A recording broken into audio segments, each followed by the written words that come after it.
सभी का आपके अपने YouTube channel all teaching class पर। तो जैसा कि आप जानते हैं कि आज हम पढ़ने वाले हैं हाई स्कूल का चैप्टर 10 साइंस में चैप्टर 10 जो कि फिजिक्स है। उसमें आज हम पढ़ने वाले हैं 10 जो चैप्टर का नाम है प्रकाश, परावर्तन तथा अपवर्तन। उसमें सेकेंड टॉपिक आज है हमारा गोलीय दर्पण का। तो इसमें गोलीय दर्पण जो होते हैं वो दो प्रकार के होते हैं। कैसे, पहले मैं आपको सिंपली समझा देता हूँ, उसके बाद तो मैं आपको बताऊंगा डेफिनेशन कैसे होता है। तो पहला होता है गोलीय दर्पण दो तरह का। तो दर्पण किसे कहते हैं? दर्पण वह पृष्ठ होता है जिसका एक जो पृष्ठ होता है वह किसी चीज से पेंट कर दिया जाता है और दूसरा पृष्ठ जो होता है वो प्रकाश को या किसी भी चीज को रिफ्लेक्टिव करता है, ठीक है, परावर्तित करता है, वो हो गया। अब इसमें बात आती है कि ये इसके दो प्रकार होते हैं, एक अवतल दर्पण, एक उत्तल दर्पण। एक सिंपल प्लेन मिरर भी आता है जिसको कहते हैं समतल दर्पण। तो समतल दर्पण सामान्यतः आपके घरों में होता है जिसमें आप चेहरा देखते हैं अपना, ठीक है, तो वो सिंपल मिरर समतल मिरर हो गया, ठीक है, ये हो गई बात। अब यहाँ पर जो दो पार्ट मेन है फिजिक्स के हिसाब से वो है अवतल दर्पण और उत्तल दर्पण, ठीक है। अवतल दर्पण क्या है? जो जिसकी वक्रता केंद्र की तरफ होती है, अंदर की ओर होती है, उसे हम कह देते हैं अवतल दर्पण। जैसे ये गोला है, ये केंद्र हो गया, तो अवतल दर्पण में जो वक्रता होगी वो इस तरह की होगी, ठीक है। और उत्तल दर्पण में बाहर की ओर होगी, केंद्र से दूर की ओर, ठीक है, ये होगी बात। अब जैसा कि आप जानते हैं कि ये तो हो गई अवतल और उत्तल की बात, ठीक है, कि किसको कौन किधर को मुड़ा होता है। अब हम बात कर लेते हैं दर्पण कैसे बनाइए। दर्पण इस तरह से बनता है जब ये पहले हमने इसको अवतल कहा, ठीक है, ये अवतल हो गया। अब ये दर्पण तब बनेगा, मैंने अभी आपको बताया, जो दर्पण होता है उसका एक पृष्ठ जो होता है किसी भी पेंट से रंगा होता है, तो ये हो गया, इसको हमने रंग दिया एक पृष्ठ को। अवतल दर्पण इसे बनाना है, ठीक है, तो एक पृष्ठ इसका हमने रंग दिया। अब देखिए इधर से अगर प्रकाश आप भेजेंगे तो ये रिफ्लेक्टिव होकर वापस चला जाएगा, बस यही बात है।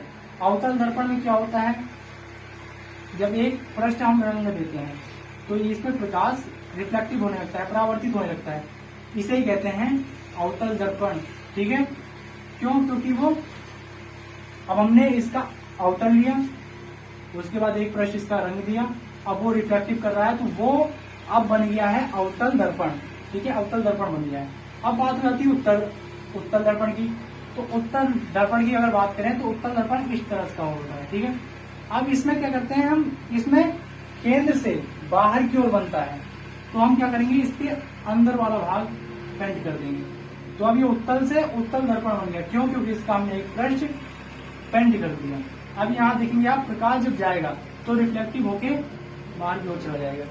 तो पहले ये था उत्तल खाली, ठीक है, इसमें ना दर्पण था ना लेंस था, लेकिन अब हमने जब इसका एक पृष्ठ कलर कर दिया, रंग दिया, तो ये बन गया उत्तल दर्पण। क्यों? क्योंकि प्रकाश को ये रिफ्लेक्टिव कर रहा है, ठीक है, वापस भेज रहा है, ये हो गया आपका उत्तल दर्पण। अब अगर आपको कंफ्यूजन हो रहा है कि उत्तल दर्पण किधर को होता है, अवतल दर्पण किधर को होता है, तो इसके लिए सबसे सिंपल ट्रिक आप ये आजमा सकते हैं कि यहाँ देखिए लिखा है आ, तो आ से होता है अंदर भी होता है, ठीक है, तो अंदर की ओर।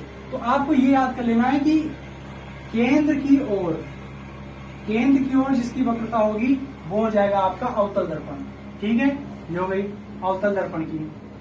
अब यहाँ अगर हम बात कर लें कि उत्तल दर्पण, तो उत्तर में आप देख रहे हैं पहला वर्ड है छोटा ऊ, ठीक है, तो इससे होता है ऊपर, इस तरह से ले सकते हैं।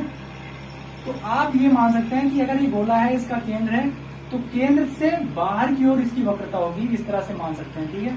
तो यह है आपका उत्तल दर्पण। तो इस हिसाब से मैं मानता हूं कि आपको कोई इसमें कंफ्यूजन नहीं आना चाहिए, लेकिन आप अपनी तरफ से भी ट्रिक बना सकते हैं, क्योंकि मेरी बताई हुई ट्रिक आपको शायद याद ना रहे, लेकिन आप अपनी तरफ से जब ट्रिक बनाएंगे तो आपको जरूर याद रहेगी, ठीक है। अब बात आती है कि गोलीय दर्पण क्या होता है।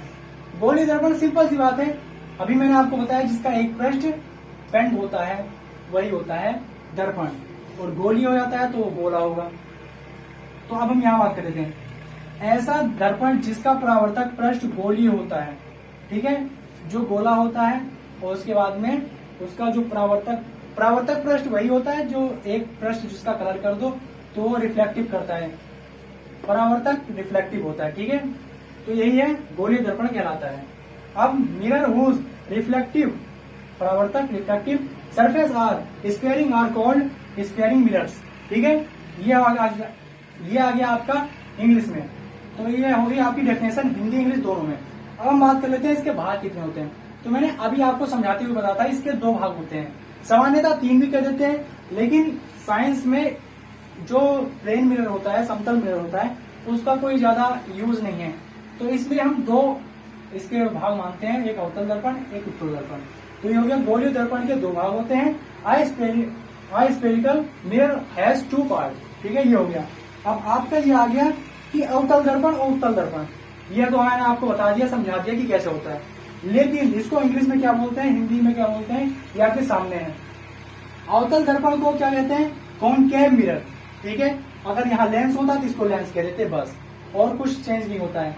और यहाँ उत्तल दर्पण है तो यहाँ होता है कॉन्वेक्स मिरर। ठीक है, तो ये हो गई आपकी ये भाग।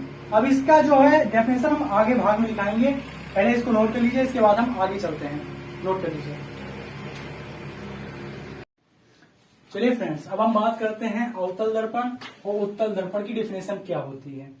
तो आप जैसा कि देख रहे हैं, अवतल दर्पण गोलीय दर्पण जिसका परावर्तक पृष्ठ अंदर की ओर होता है, अवतल दर्पण कहलाता है। जैसा कि मैंने आपको बताया था कि जिसकी वक्रता केंद्र की ओर झुकी हुई होती है वो अवतल दर्पण कहलाता है। बस यही बात कहना चाहता है। यह परावर्तक पृष्ठ अंदर की ओर होता है, इसका मतलब क्या है, परावर्तक पृष्ठ जो प्रकाश को रिफ्लेक्टिव करता है, ठीक है, जिससे प्रकाश टकराकर वापस लौट जाता है, उसे कहते हैं रिफ्लेक्टिव, या कह सकते हैं आप परावर्तक पृष्ठ। ठीक है, तो ये बात कर रहा है अंदर की ओर होता है, और जो पेंट किया वो भाग होता है वो बाहर की ओर होता है। ये हो गई इसकी बात। तो इसे हम क्या करेंगे, इंग्लिश में कैसे लिखेंगे, a spherical mirror whose reflective surface is inward is called a concave mirror. ठीक है, इसका मतलब भी यही है कि गोलीय दर्पण जिसका परावर्तक पृष्ठ अंदर की ओर होता है अवतल दर्पण कहलाता है। ठीक है, ये हो गया आपका ड्रॉ, यहाँ पर चित्र है। तो अब बात कर लेते हैं, आपको अगर अवतल दर्पण समझ में आ गया तब हम बात कर लेते हैं उत्तल दर्पण की। उत्तल दर्पण में ज्यादा डेफिनेशन में अंतर नहीं है, बस इसमें परावर्तक पृष्ठ अंदर की ओर होता है तो इसमें परावर्तक पृष्ठ बाहर की ओर है, जो प्रकाश को रिफ्लेक्टिव करता है। ठीक है, जो वहां से रे आती हैं, किरणें आती हैं, उन्हें रिफ्लेक्टिव करता है, उसे कहते हैं परावर्तक पृष्ठ। और जो अंदर पेंट किया होता है वो तो पेंट किया हुआ भाग होता है। ठीक है, उससे हमें कोई मतलब नहीं है। तो हम बात कर रहे हैं उत्तल दर्पण। तो इसमें क्या हो जाएगा, गोलीय दर्पण जिसका परावर्तक पृष्ठ जो रिफ्लेक्टिव करता है, उसकी बात परावर्तक पृष्ठ बाहर की ओर होता है, उत्तल दर्पण कहलाता है। A spherical mirror whose reflecting surface is outward is called a convex mirror. ठीक है, मतलब जो गोलीय दर्पण है अगर उसका परावर्तक पृष्ठ बाहर की ओर है तो कॉनकेव मिरर हो जाएगा, अगर अंदर की ओर है तो कॉनकेव, जो जिसका बाहर की ओर है वो कॉन्वेक्स मिरर हो जाएगा, और जिसका अंदर की ओर है परावर्तक पृष्ठ रिफ्लेक्टिव तो वो है कॉनकेव मिरर। ठीक है, अब मैं आपको एक बात बताना चाहता हूं कि आपने सामान्यतः मेले होते हैं या कहीं भी आपने ये देखा होगा कि कोई कोई शीशे होते हैं आपको बड़ा करके दिखाते हैं, कोई कोई शीशे होते हैं आपको छोटा करके दिखाते हैं। ठीक है, मिरर, तो उसमें क्या होता है, उसमें आपको उसमें कोई जादू नहीं, कुछ नहीं होता है, सिंपल सी बात है। जब कॉनकेव मतलब अवतल दर्पण का यूज किया जाता है तो ये क्या करता है, आप जैसे यहाँ आप खड़े हैं तो आपका ये सिर यहाँ, ठीक है, तो ये रिफ्लेक्टिव होके यहाँ आ गया और पैर रिफ्लेक्टिव होके यहाँ आ गया। ठीक है, तो वो छोटा करके आपको दिखाता है। ठीक है, क्योंकि रिफ्लेक्टिव होकर छोटा कर देता है आपको। अब हम बात कर लेते हैं कि कॉन्वेक्स मिरर क्या करता है। कॉन्वेक्स मिरर होता ये है, जैसे आप यहाँ खड़े हैं और आपका प्रकाश यहाँ जा रहा है तो ये क्या करेगा, इसको फैला देगा। ठीक है, तो ये आपको शीशे में बड़ा करके दिखाएगा, जैसे किसी का हाथ बड़ा हो जाता है, किसी का पैर, किसी का मुंह, मतलब बड़ा हो जाता है पूरा शरीर, तो वो क्या करता है, वो उत्तल दर्पण करता है उसको। ठीक है, आप इसको ड्रॉ कर लीजिए अपनी नोटबुक में, और आई होप आपको समझ में आ गया होगा कि जो अवतल दर्पण होता है वो इस तरह से रिफ्लेक्टिव करता है कि किसी एक बिंदु पर, जैसे किसी एक बिंदु पर सारे प्रकाश को लाकर एकत्र कर देता है, और जो उत्तल दर्पण होता है वो फैला देता है उसे। ठीक है, जैसे यहाँ प्रकाश पड़ा तो ये बाहर चला जाएगा, तभी तो वो बड़ा चित्र बनाने का काम करता है। ठीक है, आई होप आपको ये दोनों डेफिनेशन समझ में आ गई होंगी। तो चलिए आज का वीडियो हम यही समाप्त करते हैं। अगर आपको हमारी वीडियो पसंद आई हो तो इस हमारे चैनल को लाइक शेयर सब्सक्राइब अवश्य करें, जिससे हमारे चैनल पर जो भी नई नई वीडियो पड़े उसकी नोटिफिकेशन आपको सबसे पहले मिले। धन्यवाद।